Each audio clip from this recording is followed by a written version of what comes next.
Hi, Jose. Thanks for joining me again. Can you take a minute to introduce yourself to the group and tell us who you are and your roles and responsibilities at R4D within the NTD space?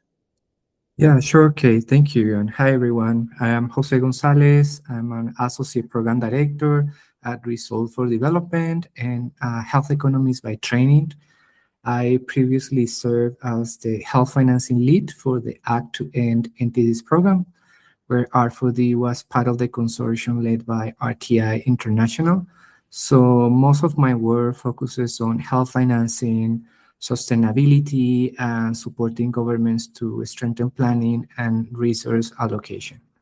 One important lesson from Tanzania was that NTD programs were often talking mainly to other NTD actors, as I mentioned before, but not always to key people who actually were in position to influence planning and budget ceilings.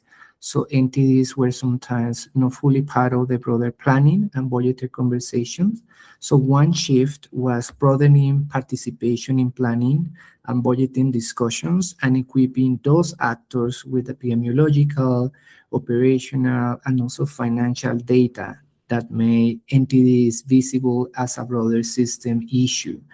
We also found that NTDs gain more traction when positioned within broader primary healthcare activities and health system priorities rather than making the case as an isolated vertical program.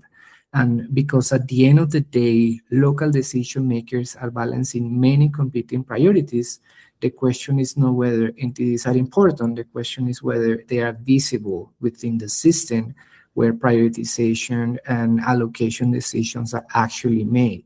And regarding how often they meet and how we made those meetings possible, I think that the formal planning and budgeting processes happened annually through the Comprehensive Council Health Planning Cycle. And there are multiple planning and small meetings for review and refinements through the cycle between October and February. So each opportunity was important to have these conversations with those high-level government officials and financial people.